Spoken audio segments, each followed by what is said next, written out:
qu'il y aura des flops. Amanda, t'as le slip qui dep.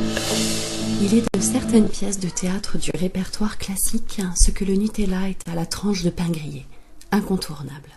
Et pour un acteur en quête de gloire, il est de certains rôles ce que la moustache est au boucher, un grand classique. En revanche, il est de certaines mises en scène ce que le parachute est au pigeon, totalement inutile. Louis Dupinson, bonsoir. Bonsoir. Vous êtes metteur en scène et vous nous livrez ce soir une énième adaptation de la pièce de William Shakespeare, Roméo et Juliette.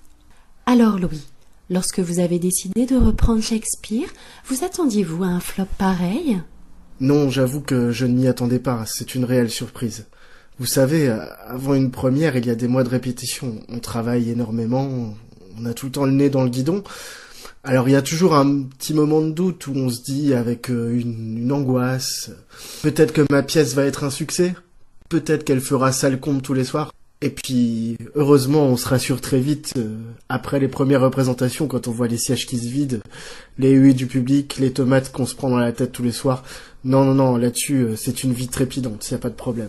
Mise en scène chaotique, éclairage public, décor inexistant, costume mité, comédien poussiéreux, il faut dire que tous les ingrédients sont réunis pour réaliser l'alchimie d'un flop.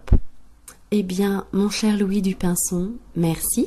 Et tout de suite, place au bide, nous retrouvons en direct sur scène la fin de votre adaptation de Roméo et Juliette.